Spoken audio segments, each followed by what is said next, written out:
And I'm Allison. Thank you for joining me for Where I'm From 243 with Jen. What have you been reading? I've been reading I Would Meet You Anywhere by Susan Ito.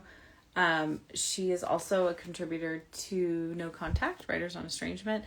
And this book is about her relationship with adoption and her birth mother and her adopted parents. And for me, it was like one of those memoirs that I love memoirs, obviously, but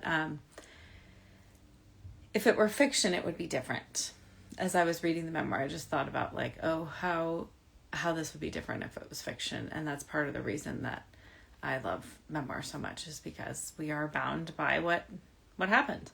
And real life is fascinating to me and surprising in ways that sometimes fiction isn't. So anyway, I really thought it was beautifully written, and she talks in the book about how she's been working on it for, decades, telling the story, and that telling the story is complicated because she knew it would affect these relationships in her life. And I think a lot of memoirists deal with that. I think most do. Your story is worth it. So that was a beautiful book. Susan will be joining me in August, which I'm very much looking forward to. Jen, I approved you, or I invited you, and then you can also request. Here you are. Hi, Jen. Hi, can you hear me? I can hear you. I've never done this before, clearly. As evidenced by the texts. I'm like, I'm ready, and I don't know what to do. Yeah. What do I do now? Yeah. But here I am. You did it. And you have a little tripod. So I do have a little tripod. I was quick on the tech. Mm-hmm. Yeah. I have the little ring light for that reason, because it's like, I don't want it to go through holding it and all that. Trying to all hold things that you as an expert have thought through. Expert. I foolishly thought, no big deal. No, that's good. That means that I told you it wouldn't be a big deal, and you believe me. So that's good. I totally it's not a believed you. big deal. I think Colette is very excited for this. I want to say that she has been a driving force behind this happening. So Colette, shout out to you when you watch this. Yes. So, because she's like, when is it happening? And now it is happening. So for those of you who don't know, which is most of you, Jen and I have been friends for 20, almost 30 years. Almost 30 years. And we're very good friends and collaborators. And I've been asking Jen to join me since the beginning. So this is an exciting thing. So what made you decide to do it now, Jen? Well, to be fair, I think you invited me, but like all things you do, it was without any pressure. And that helped because, I might have a little bit of feelings about writing that like I like to write, but I don't often share it. And so I was nervous about that. And trying to do this poem, I sat down to do it, I don't know how many times over the 240 something. I was like, well, maybe I'll be number 50. Maybe I'll be number 100. And I don't know, something about the moment you asked me, I wasn't in the middle of tons of production or whatever. I was like, yes, I'm just going to say yes. There's a date. There's a deadline. I'm just going to do it. So sometimes that helps. That's part of the reason I asked you. Like someone can't do it, and it's like, oh, I'm going to go back to one of those people who I know wants to do it. Yep. But just hasn't been ready or able to do it. So anyway, I'm very happy you're here. I've read your poem. Thank you. It's such a different experience when I read someone's poem who I know so well. Mm-hmm. So, and seeing what they choose of all the things. So, we can talk about that more too once you read it. But I think that's part of the process, right? Well, yeah, I had the same experience with myself as someone who knows me very well. I was like, oh, it's interesting that that's what came out. Yeah. Okay. Want to read it? I would love to read it, Allison. Okay, great. How do people start it? Do you actually say the title with your name? I don't remember. Or you just launch I into the text? it depends on the person. Some people do say where I'm from, but lots of people just launch into it. It's personal Okay, preference. interesting. All right, I'm going to be one of the people that just starts Okay. despite the delay. I am from guitar picks and government issued pens that write like silk. From Steinway and Chopin's Waltz in C sharp minor. I am from the cushioned window seat with the little house books and the clock with the loudest pendulum that I am not permitted to stop. I am from fields of bluebonnets worth pulling over on the side of the road for, though I don't think I ever did. I am from the BX and Commissary on Sundays and short tempers and silence. From a Delia and a Helen I never met, and ladies I've seen only in black and white. I'm from freckles easily in the Texas sun and falls asleep as soon as she hits the pillow. From inappropriate and unacceptable behavior, and did you ask to be excused? I'm from an attempted deathbed baptism, and when you're dead, you're dead. I'm from 8 schools and as many towns, fiesta and rodeo days, Long Island summers with jars of lightning bugs, and supposedly Sligo across the ocean. I'm from homemade pasta and liverwurst sandwiches, and I'm from milked as a body good and warm tortillas held to your face in the AC. From a pilot shot down in the Aleutian Islands and the man who ran elevators in Times Square. From sticky photo albums taped up high in garage rafters and slides from travel that was not mine. And from photographs with my children's fingerprints on low shelves with stories more easily shared and laughter more easily heard.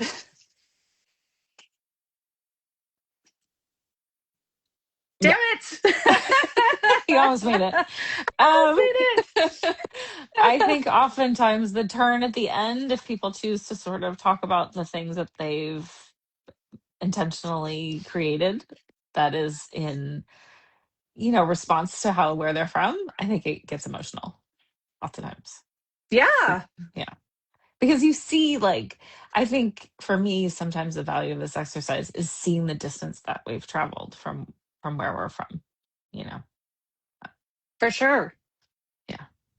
So I mean, it's a happy cry, right? That's I like totally, it's like, yeah. oh, because as I was saying to you, it was funny when I figured out what to say, what the things were.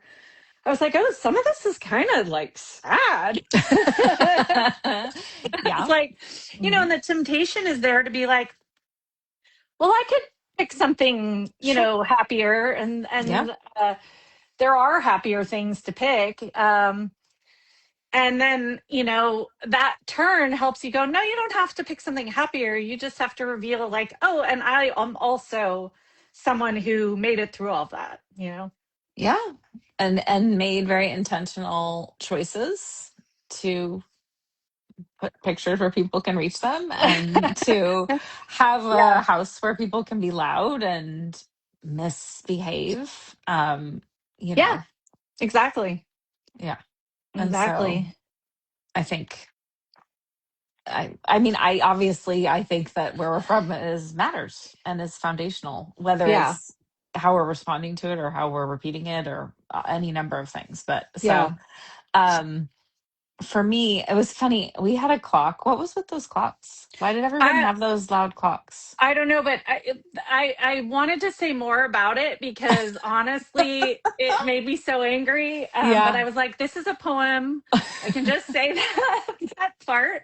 But I'm glad you brought it up because I practiced the piano in the living room Right. right next to the television and right Hmm. next to this godforsaken clock that my Hmm. family still has. Oh, do they? That's And funny. it's a metronome in your ear. And I Yeah. was like a pretty Mm. serious piano player, like regularly Yes. practicing, and I needed to actually use a metronome. Right. And I was always competing with this dang clock. And so I would stop it because I was like, I cannot do Mhm. this. And No. it was a source of constant like Mhm. arguing, like who stopped the clock? It's like obviously I stopped the clock. Mhm. But yeah, they were really loud. Everybody had, I think, a Yeah, it clock with a was that pendulum. I don't know.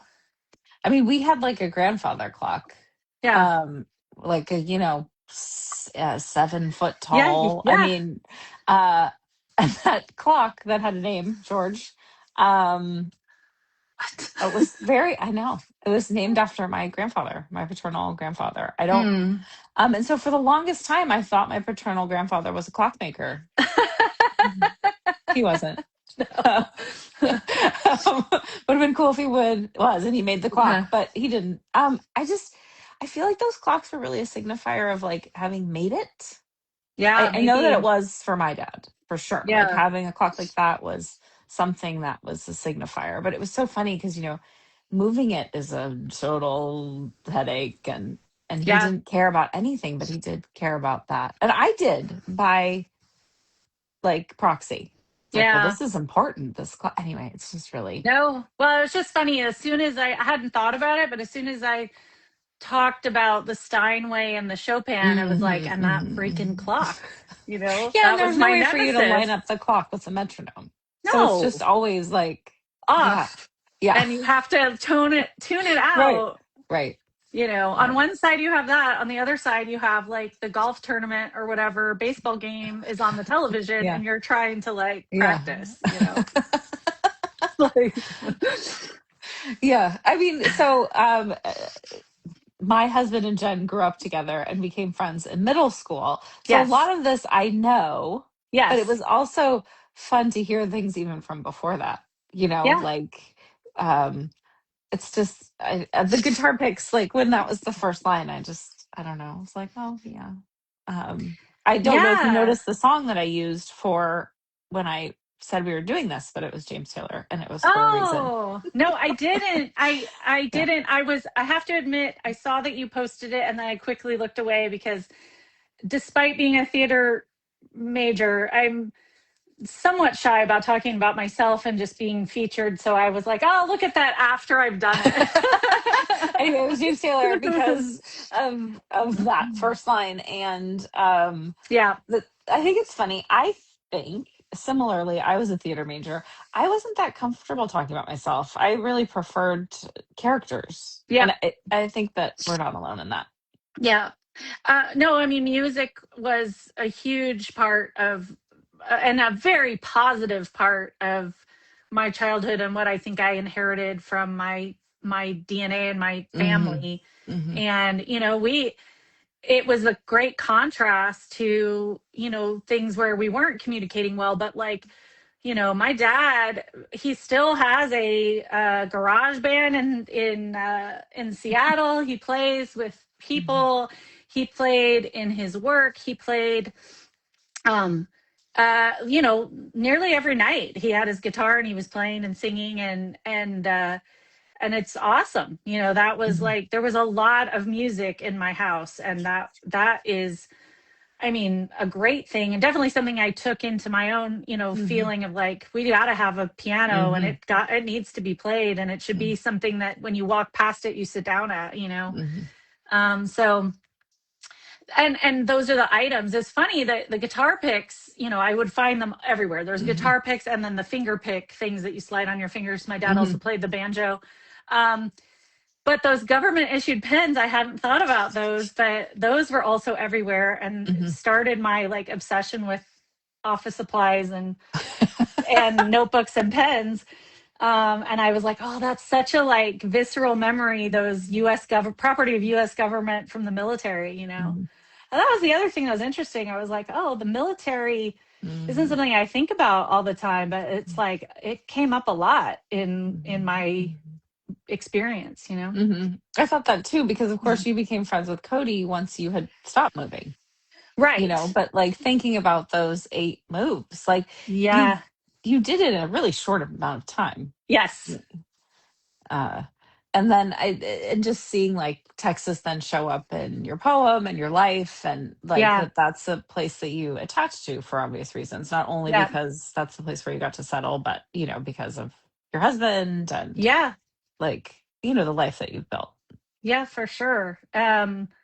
It was interesting. I mean, it was always part of my narrative. Like, Yeah. I Yeah. went to all these schools and I went over, Yeah. and I do think it shaped kind of Was it how I 8 moves or was am. it 8 years? Did I No, conflate them?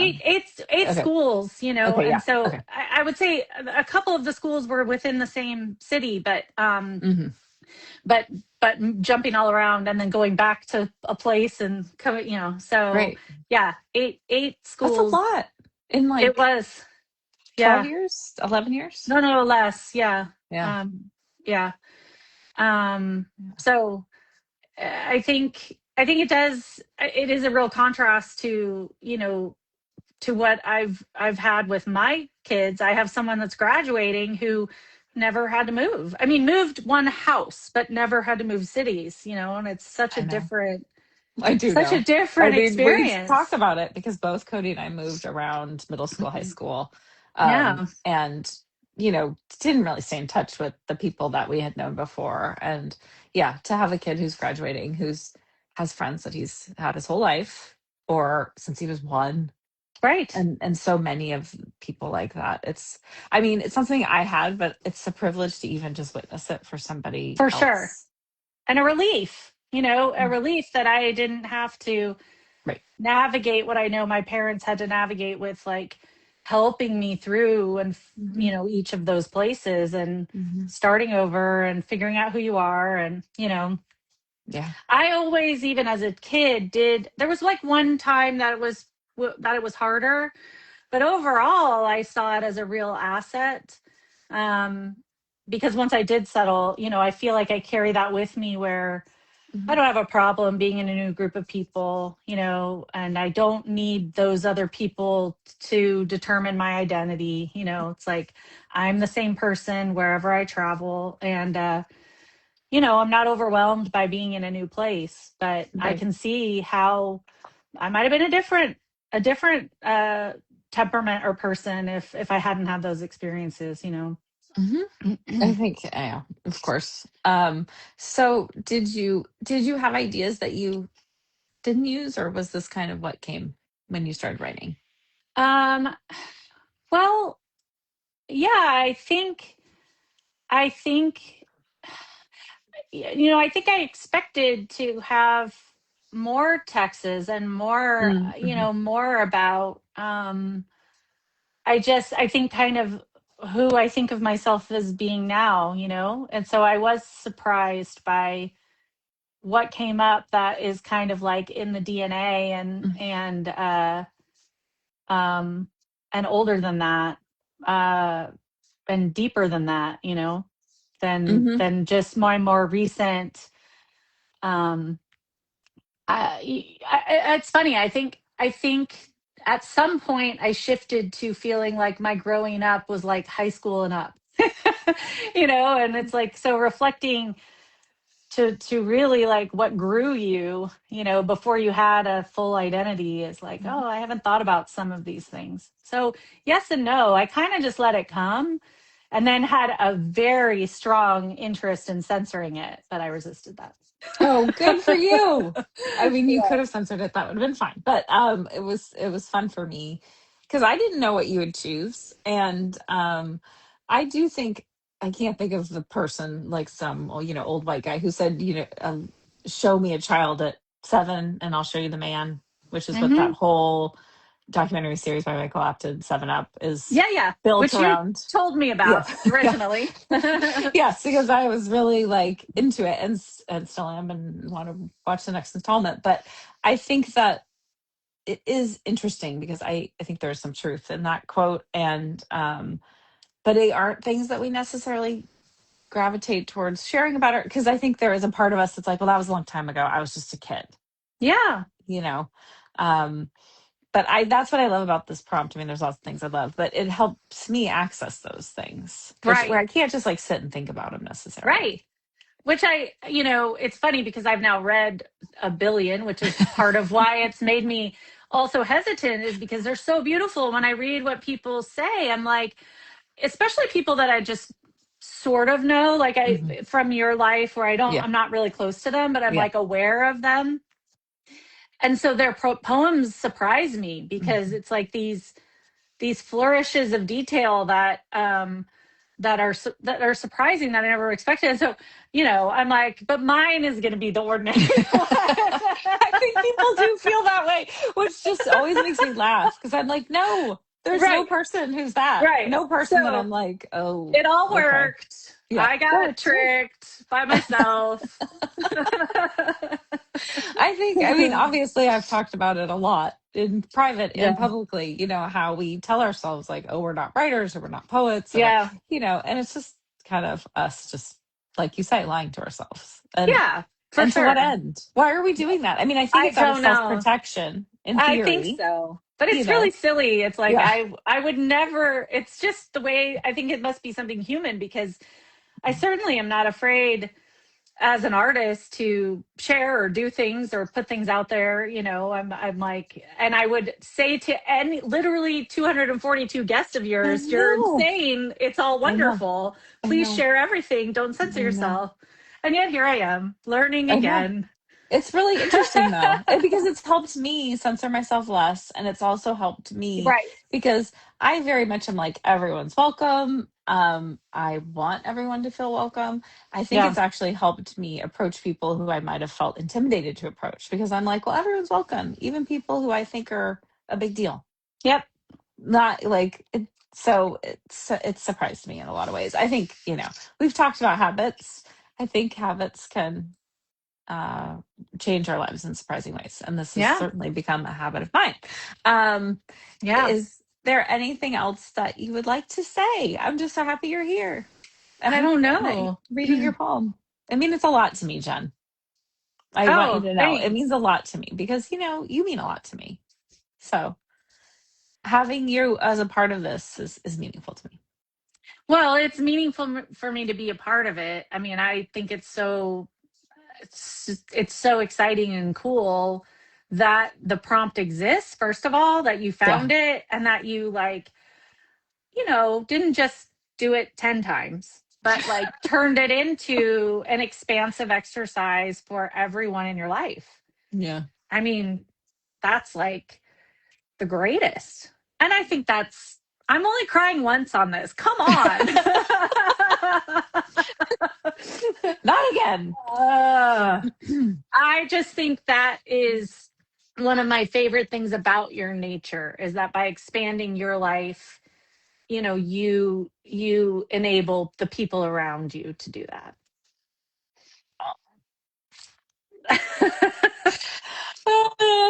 Okay. Thank you. Yeah. Sweet. Yeah. I did think it was, I would say the last thing that occurred to me is that I do think the inclusion of religion in it is interesting. Yeah. And it was hard for me to come up with something, because I am an atheist and have never been part of any religion at all. And have also, in that moving around, one thing that happens as a child is people ask you that question, what are you? Yeah. And that's how they say it, is what are you? And they mean what religion and what church and what faith and what identity do you have with that? So I got very practiced, but it's only been, in later life that I've felt comfortable owning publicly, using the words that I'm not subscribing to any of it. And, so that was interesting to try to come up with, in those two moments, how do I share that in a way that feels like, what I would say. And it brought up that my memory of my grandfather trying to baptize me with his hospital water on his deathbed, the last time I saw him, and it was fucking spooky. Sorry if I'm not supposed to no, it's fine. curse or something. No. And that is spooky.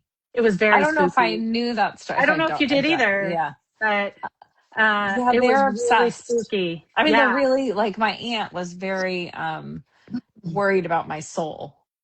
And what was going to happen. And my dad, who was her brother, as he was dying. There was, a tug of war over his soul between Yeah. the Catholics and the evangelicals. And him being him was like, sure, fight over me. Instead of Yeah. taking any kind of stand. Stance.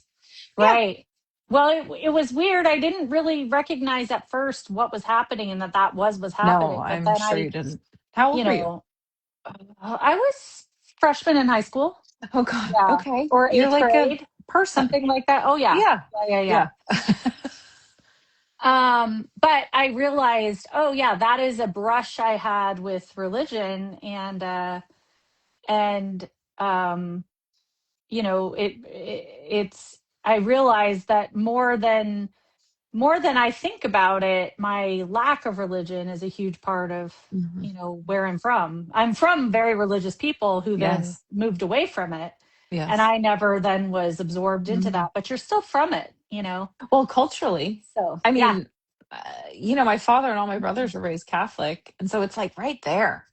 right there. I wasn't Catholic, but Yeah, it's a different thing than being and in Catholicism, especially Irish Catholicism, in my yeah, experience, is really like cultural.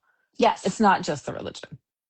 No, and it was for my parents, they were in Catholic school and my dad Yeah, almost joined, the priesthood and like yeah, they were very committed to it until they absolutely weren't. I And know, right? so it's interesting and then that became both something I embraced and loved about my life experience, not having any of that baggage Hmm. at all. But also was something that I had to reckon with every relationship and person I came into contact with, seemingly growing up. I mean, I feel like it was something that had to be discussed all the time. It's so Um, interesting that they asked you that because I just was talking about this memoir I read called "I Would Meet You Anywhere," which is written by a uh, Asian author, Japanese and white parentage, and so she got asked that a lot, yeah, right? What are you? And you hear it more in that context because people just really have this desire to feel like you are this, yeah. like whatever it is, and I think some people are just uncomfortable with people who are not easily classifiable, which Well, that was definitely people were very confused by me. right, because you present very Um, Irish Catholic. I mean, my God, eh, your name and your looks. um, And yeah, people were very confused by me not being anything, and Hmm. also that I wasn't something, and then just don't go, or Right, right. That you're not and falling that away I or whatever. really had no discomfort at all with the Hmm. idea that I'm enough, Right. and that that really, I mean, still, I think to some degree it makes people confused when I talk about it, but I think people are exposed more now to people who are truly like atheists. I think they are, but I mean, as you But know, as a parent, sometimes people will be like, "Well, how are you going to teach them right from wrong?" oh, absolutely. I mean, You that was a know? huge Yeah. huge thing I faced when having children. Oh And you're yeah. just like, "What? I don't." Yeah. Yeah. Yeah. Through example, through conversation, Right. through like Right. simple morality. I Well, and don't I need the system in I order have to a teach my very child these things. sorry to talk about it's too long. Am I talking too long? No. There's two. Oh, I just stopped hearing you, Jen. Do you hear me? I don't know what Wants me happened. to turn on reactions. Is it working now? Yes. Maybe I gestured too I hate that. violently, I and hate that so much. it was like you clearly want to have Yeah. balloons. Um. Anyway, my very Tell me important what you were saying. point was that I feel very strongly about not about respecting ritual and what they actually represent to people. And my feeling is like I feel very deeply about my beliefs, which are not religious in that traditional sense, but I expect that if you're going through all the rigmarole of committing to Catholicism or one of the other religions, then you believe it, right? And so it's it's so false of me to participate in your Mhm. ritual if I am not Mhm. believing what's it represents. Mhm. So I was always so shocked with Mhm. the performative like encouragement for me to, I don't know, fake it till I make it or something, with, Mhm. oh no, go to a wedding and actually take communion so you don't stand out. You're not the one in the bridal party not doing it. Or, Mhm. Mhm. this sort of thing where I'm like, that is outrageous to me, and so I felt similarly too, like how do I explain, how would I ever be authentic with my children and take them someplace and ask them to invest in it, but Mhm. I don't, Mhm. which is such an all-encompassing life, Mhm. uh, you know, set of ideas for how to live your life. So yeah, I just felt like even if I don't have the answers and I end up modeling terribly, I still feel like that's more authentic than Right. That's true. Mhm. taking them somewhere to offload Mhm. that to something that I truly don't have a testimony Mhm. of. How Mhm. Mhm. confusing it Mhm. seems to me. Mhm. Um, so that was part of my reaction to you know to that, and certainly had that experience. Like, Oh how will yeah. you teach them right from wrong? How, teach them Mhm. right from wrong? Mhm. I don't. I honestly think I learned right from wrong from reading. So in a Mhm. sense, it was probably very like Christian tradition because I'm Sure. reading, English literature as a Right. kid and that sort of thing. Yeah. But that was how, I learned. I feel like I internalized those lessons was just reading For novels. sure. I internalize so much media. It makes me laugh now. I'm Yeah, like, did I go to college in Chicago because I liked John Hughes movies? Did I move to Seattle after because I liked Cameron Crowe movies? Like, right, I literally have right. thought about that because those films were so foundational I for me. know. Um, and it makes me laugh that these films I did live there. I mean, probably not, but also maybe. So, yes. Yeah, We don't really know until we're looking back, too. right. Like, But it oh, turns out there are other places to internalize values other than religion. there certainly are. Yes. I did. Um, yeah, it was very funny to go to college with a bunch of people who went to the high schools that were in those John Hughes movies.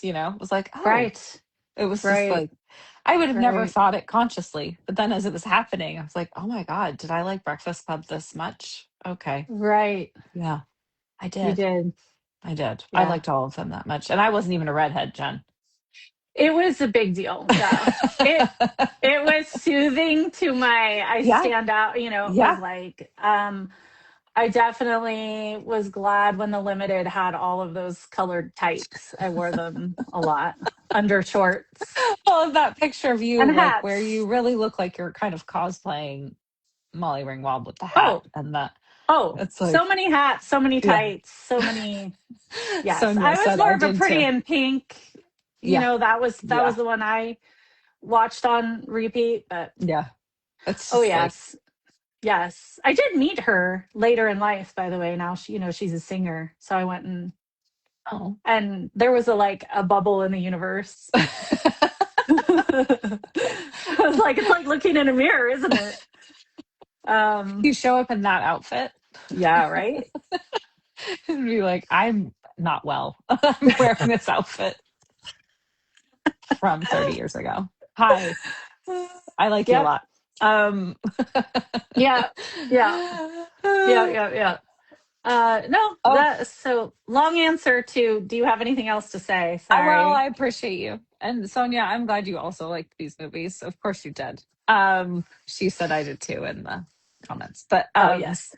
I I love hearing your thoughts and I thank you for joining me. My pleasure. And then I'll talk to you soon. I hope so. You will. Okay. Okay. Thank you. Thank you. Okay, bye.